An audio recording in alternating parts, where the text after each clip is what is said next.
दोस्तों ये वीडियो मैं अल्बानिया और मोंटेनेग्रो में जो लोग ऑथेंटिक तरीके से जो सेटल होना चाहते हैं तो उनके लिए बना रहा हूँ। इससे पहले भी मैंने कुछ वीडियो बनाई है जिसमें मैंने जिक्र किया है कि आप प्रॉपर्टी और बिज़नेस के थ्रू अल्बानिया और मोंटेनेग्रो में सेटल हो सकते हैं।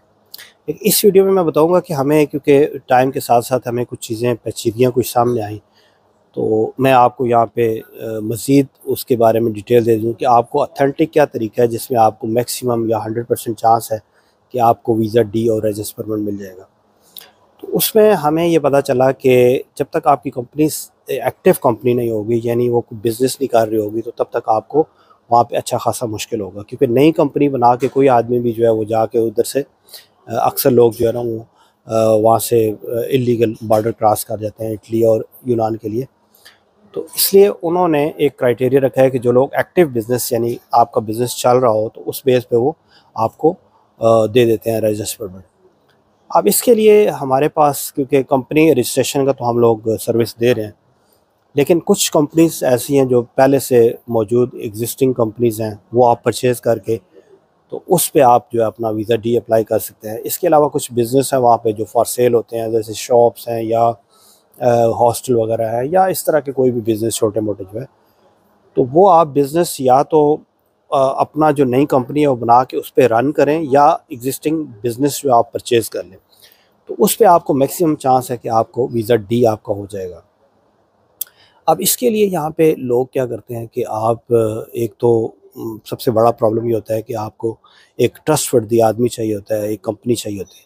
अब मेरे पास जो लोग मुझे जानते हैं शुरू से, वो लोग सर्विस वगैरह लेते हैं, तो वो हमें कोई प्रॉब्लम नहीं होती। लेन देन में लोग पैसे दे देते हैं और हम उन पे उनको उनका जो भी चीज़ है परचेज़ करके, प्रॉपर्टी हो या वो दे देते हैं। अब कुछ लोग होते हैं जो कि आप सपोज़ मुझे नहीं जानते लंबे अरसे से, या वो ट्रस्ट नहीं करते, तो उनको ये है कि अगर उनके कोई रिलेटिव है यहाँ पे यूरोप के अंदर रहते हैं, तो वो आके बिज़नेस यहाँ पे देख सकते हैं। क्योंकि अक्सर लोगों को विज़िट वीज़े का प्रॉब्लम होता है, और विज़िट पे इनको यही शक होता है कि लोग यहाँ पे रुकेंगे नहीं, आगे निकल जाएंगे। तो इसलिए आप या तो अपना कोई ऐसा रिसोर्स बनाएं जो आपका जानने वाला हो, या हमारे थ्रू आप यहाँ पे एग्जिस्टिंग अपना बिज़नेस बनाएं, एक कंपनी चल रही हो, उसकी अकाउंटेंसी चल रही हो, तो उस पे आप अपना रेजिडेंस परमिट जो है वो अप्लाई करें, वीज़ा डी अप्लाई करें।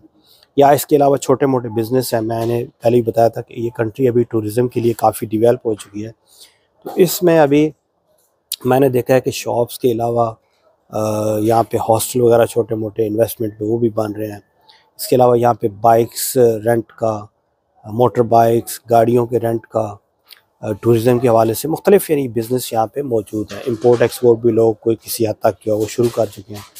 यहाँ से आगे माल बहुत जाता है जो यूरोप के लिए। तो इस तरह की आप कोई भी कंपनी जो एक्टिव हो जाए, जो जिसकी अकाउंटेंसी चल रही हो आपके नाम पे, और कुछ अर्सा उसमें आप जो है ना अपना लेन देन करके, यानी कम से कम वो 3-4 माह पुरानी हो और एक्टिव हो, उस पे आपने कुछ काम किया हो, या आप किसी की कंपनी ऑलरेडी बिज़नेस बना हुआ वो परचेज़ कर सकते हैं। तो उस पे आप जो है अपना डी वीज़ा यहाँ पे अप्लाई करेंगे। इसमें 1-2 चीज़ें और हैं। एक तो लीज़ एग्रीमेंट होता है, जो कि आपको घर यहाँ पे रेंट आउट करना होता है, वो भी ओरिजिनल आप कोशिश करें कि वो हो जाए। हम भी करके देते हैं, लेकिन उसमें आपको वो मंथली आपको देने पड़ेंगे जिस दिन आपका बिज़नेस यहाँ पे आप जिस दिन से लीज़ करेंगे। और दूसरी चीज़ इसमें यह है कि आपके अकाउंट जो है बैंक बैलेंस अच्छा होना चाहिए, 15-20 हज़ार डॉलर से ऊपर हो, तो ही आप यहाँ पे अपना रेजिडेंस परमिट ले सकते हैं।